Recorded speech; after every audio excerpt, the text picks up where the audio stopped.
excuse me, on the left over here, we have individuals who are religious fundamentalists, religious fanatics, and this is the expression, RT-PCR, real-time PCR expression of the VMAT2 gene. Over here, we have individuals.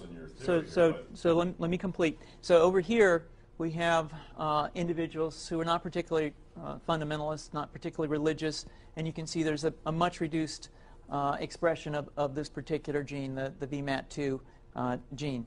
Another evidence that supports our hypothesis for the development of this approach. What you see here is by spreading this virus, we're going to eliminate individuals from donning on a bomb vest and going into a market and blowing up the market. So our hypothesis is that these are fanatical people, that they have overexpression of the VMAT2 gene, and that by vaccinating them against this, we'll eliminate this behavior. So we have some very, very remarkable data in this next slide.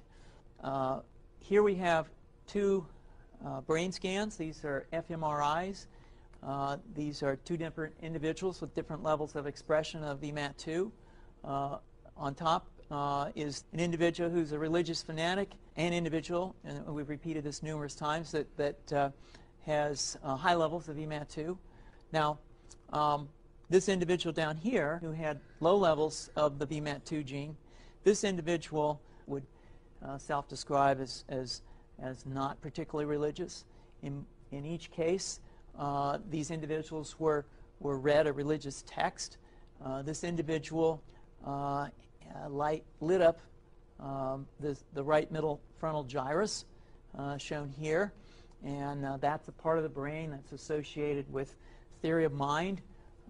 It's a part of the brain that has to do with intents and beliefs and desires.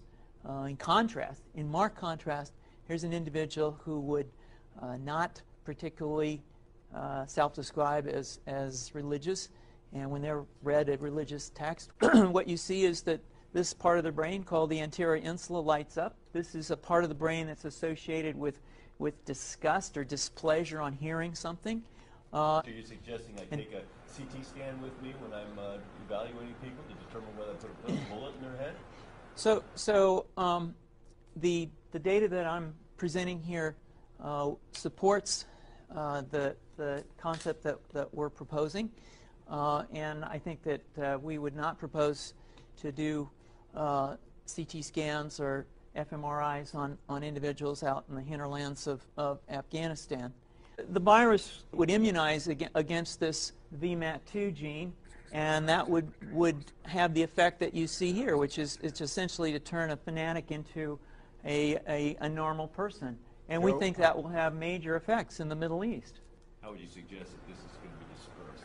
Aerosol?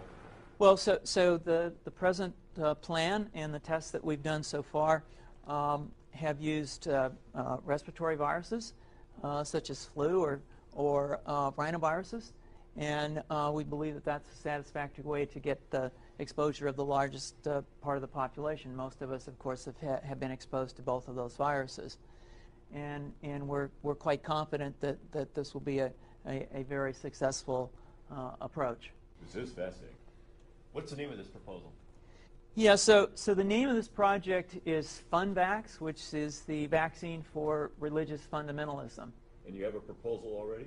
The proposal has just been submitted, and I think that the data that I have shown you today would support the development of this project, and we think it has great promise.